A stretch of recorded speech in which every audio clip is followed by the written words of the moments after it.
in Alien Isolation. You play as Amanda Ripley, daughter of Ellen Ripley. It is the first time we see the young protagonist in operative form, as she is looking for closure regarding the fate of her mother. The game takes place 15 years after the events depicted in the first film, so the then-child Amanda is now clocking in at her 20s. According to the lore of the Alien universe, the last known information about Ellen Ripley is the name of the vessel she was working on. The Nostromo vessel was lost, as we know, was destroyed by Ellen Ripley in an effort to eliminate the Tuxino. But this information is not known to the fictional world by the time period Isolation takes place on.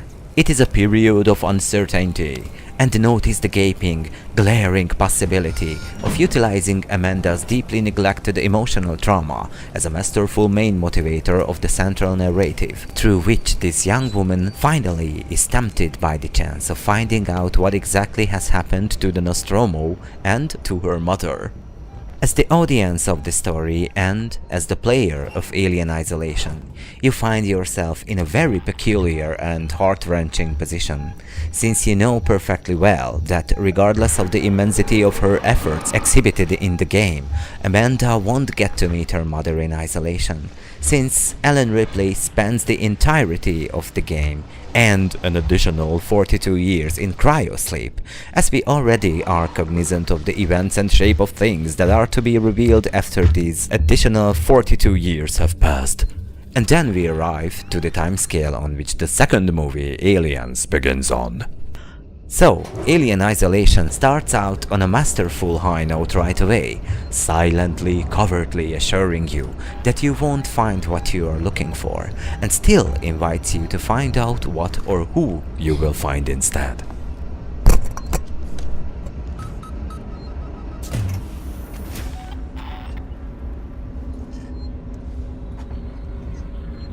It's got Helen here, Samuels.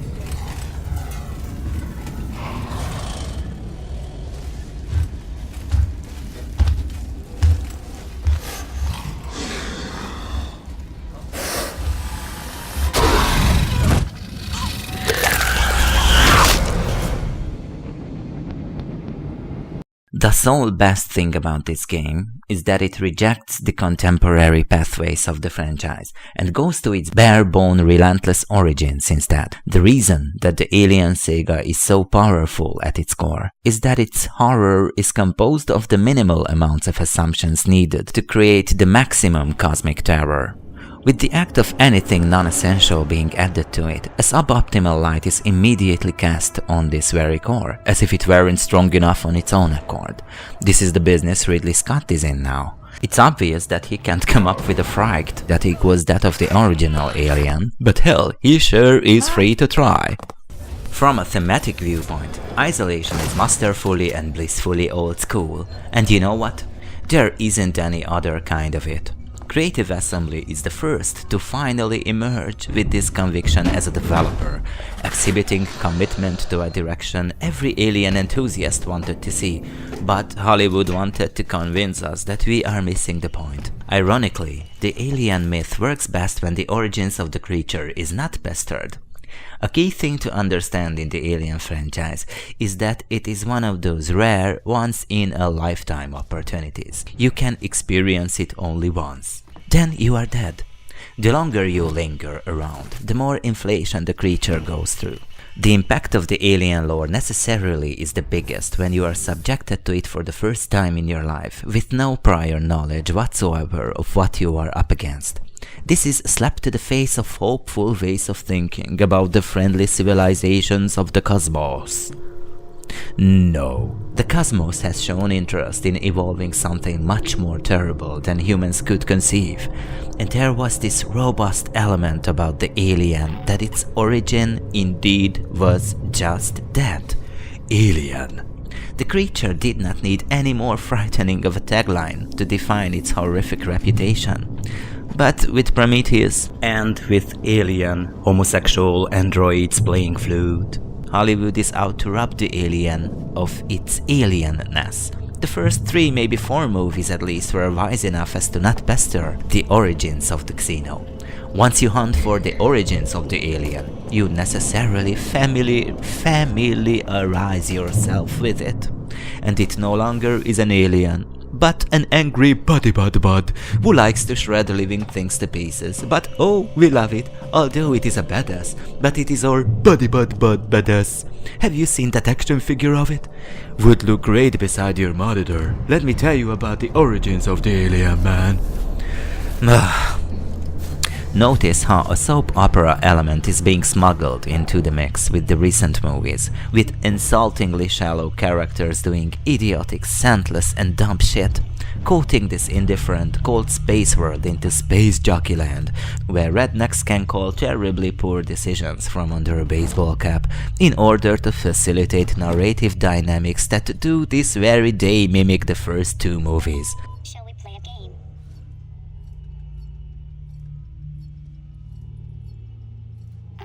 Shall we draw a picture?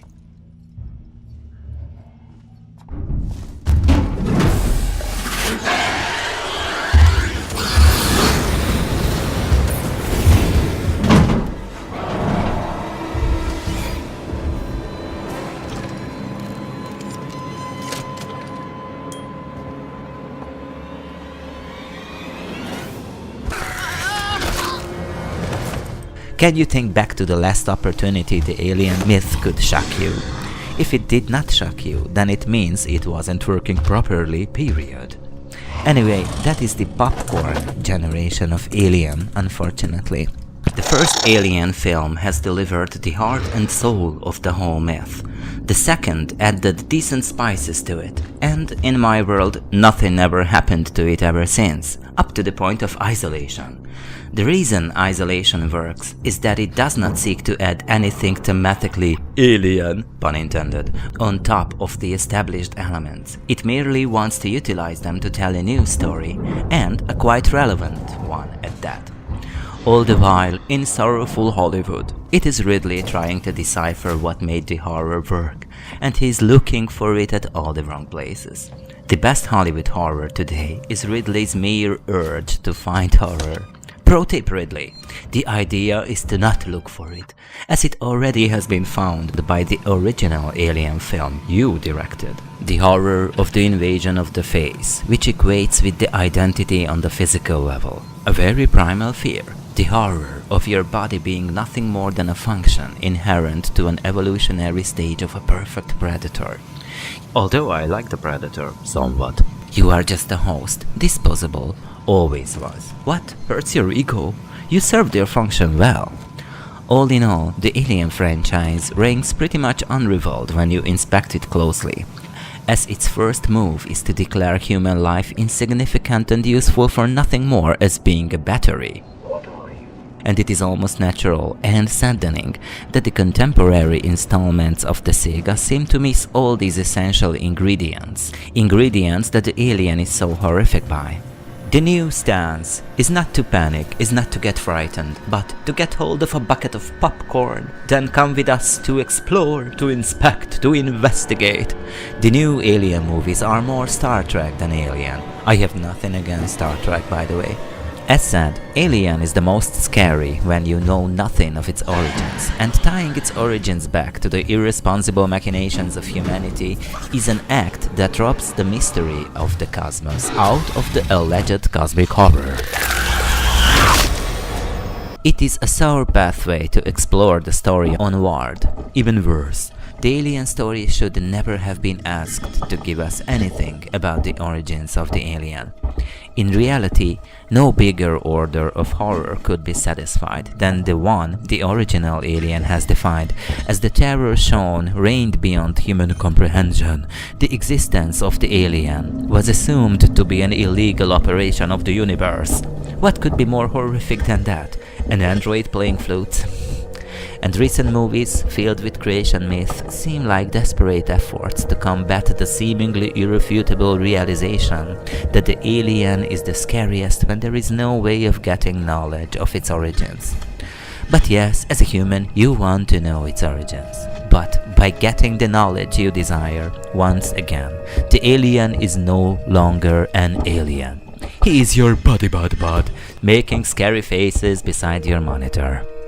And now, let's get back to the specifics of isolation. After being informed about the location of the Nostromo black box, Amanda joins the lineup of a Weyland-Yutani dispatch group to board the soon-to-be decommissioned Sebastopol space station, with hopes of getting hold of the recorded Nostromo information present on board. Things soon turn towards dire prospects, and then the alien will be added to the mix, and not too hastily either. The xenomorph can't possibly arrive at a pleasant moment, and nor should it arrive by the time you are anticipating it. Its presence is toxic, palpable and threatening, and encountering it yields a dozen variations of horrible deaths indeed. Interestingly enough, the anatomy of death never gets old in Alien Isolation. An overwhelming mixture of feelings of powerlessness and the shame of getting caught red-handed is unleashed in the soul whenever the alien moves in to harvest you. And there is a perverted sense of quick, instant intimacy in the various ways it will kill you by. Oh, you were good sport after all during the 3 seconds the alien has thought you had entertainment value for. At its core, Isolation is a rigorously, yet somewhat rigidly fine-tuned affair, with an agenda of once again establishing the xenomorph as the embodiment of horror unalloyed. On paper and, technically speaking, the alien modeled herein indeed is operated by an autonomous artificial intelligence, which governs its behavior according to an ever-widening rule set. A rule set that you yourself as player will influence by the mere playing style you choose to adhere to. There is no question that developer Creative Assembly has managed to craft a game with unprecedented dynamic tension in it. But the taste of tension, the mechanics behind it, should have been able to exhibit a little bit more pronounced degree of variation. Once you are in danger, synonym, once you know where the alien is, you either fake your non-existence or you die horribly. Then fake your non-existence. Some significant drawbacks taint an otherwise masterfully crafted system. First and foremost, whenever the alien is invited to be a component of a given sequence of content, there won't really be a moment of perfect respite, as the Xeno seems to covertly and conveniently spawn in your vicinity all the time, essentially bullying you and pretending it does not know your location. In reality, it seems to me that it knows your location perfectly well, and all it needs is a sign of you giving away a token of confirmation.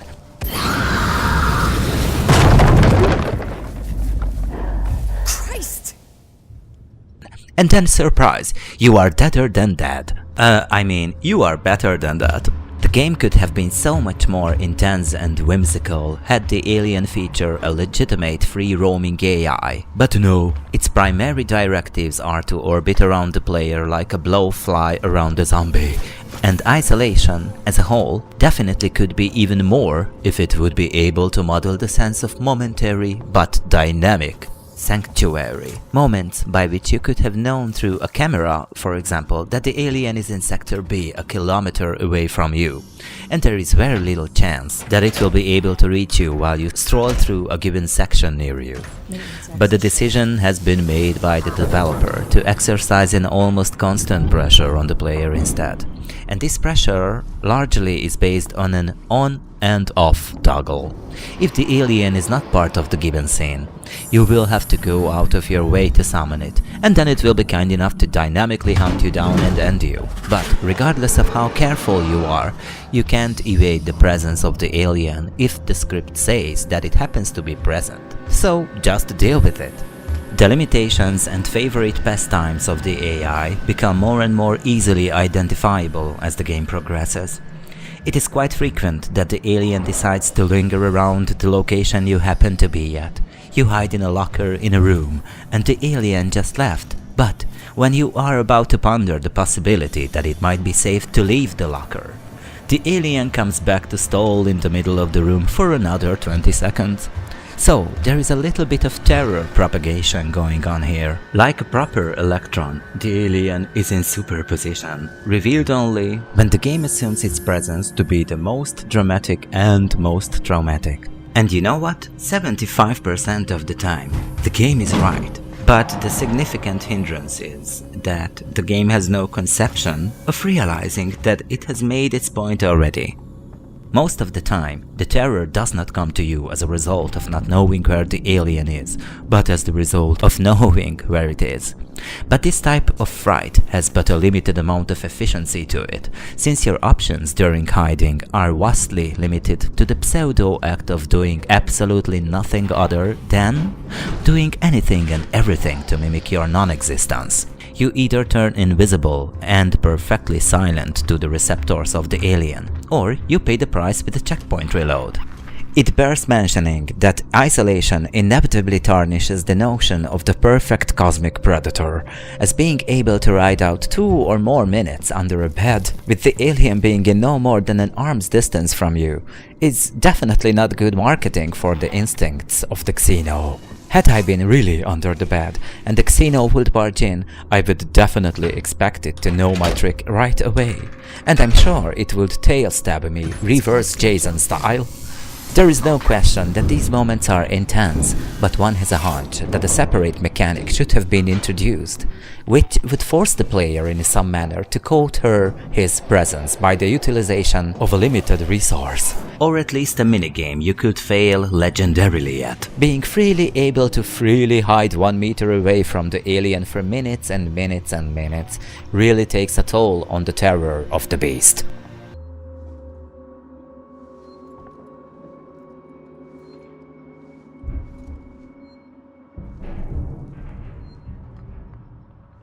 Are you lost?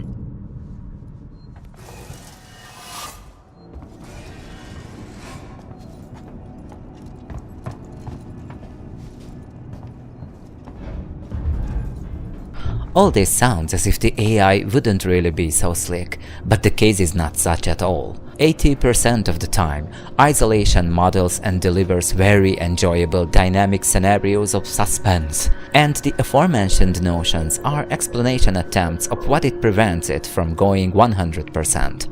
In short, I'm pretty sure that unless you see the alien, the AI does not really spawn it. Instead, it monitors your behavior, and once you start taking risks, or if you are unattentive, then the alien spawns near you to harass some ass.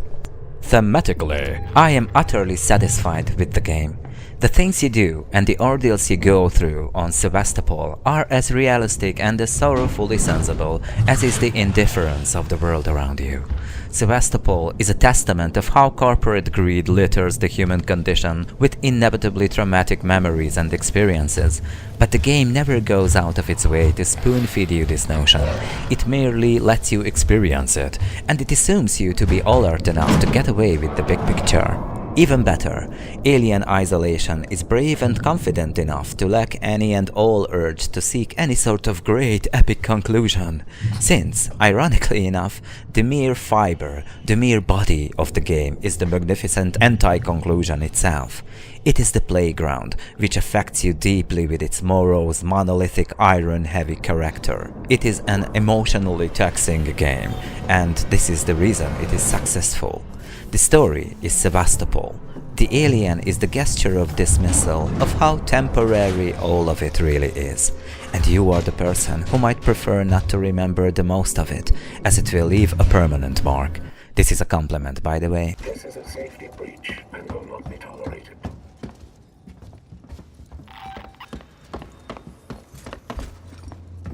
You're going to hurt yourself.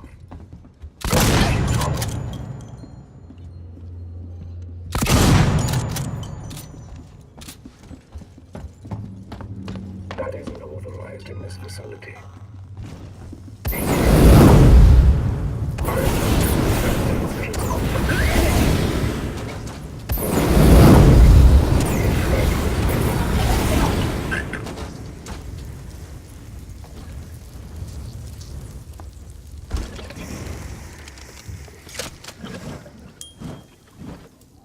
Sevastopol is the remnant of a failed project of a spacefaring civilization operated with the same reckless abandon its overlaying elite is renowned for. In tone and narration, Alien Isolation is a realistic game, which seeks to convey a vision of space age that is almost super probable in its glorious visual manifestation.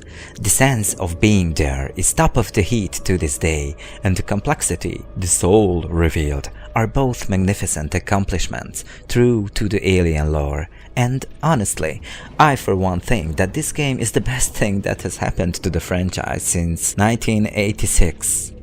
In the context of aesthetics, almost everything is about function, and the things you are doing in this game will reflect this notion rather fluently and elegantly. There are quite memorable moments of cathartic experiences too, precedents of truly obnoxious betrayal and heart-wrenching sacrifice and over-the-top emotional pressure, all the things the Alien lore is loved for.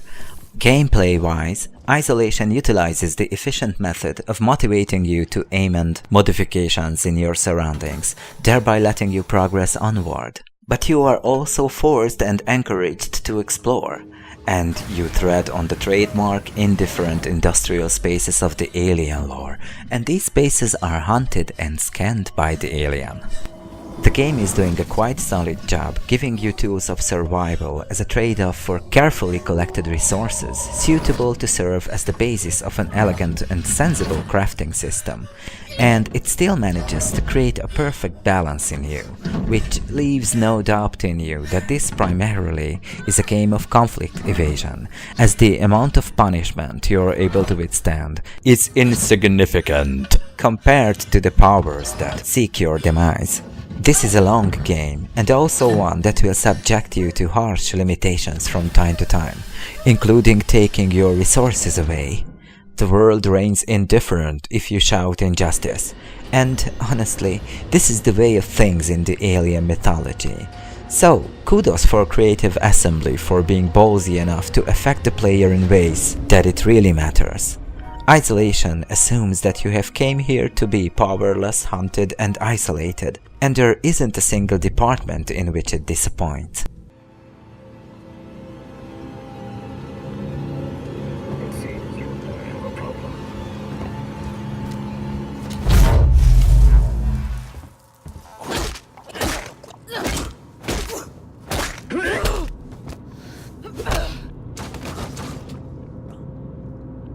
Completing this game will leave a permanent pattern in the soul, which pretty much is the most you could get from a declaration of sci-fi entertainment.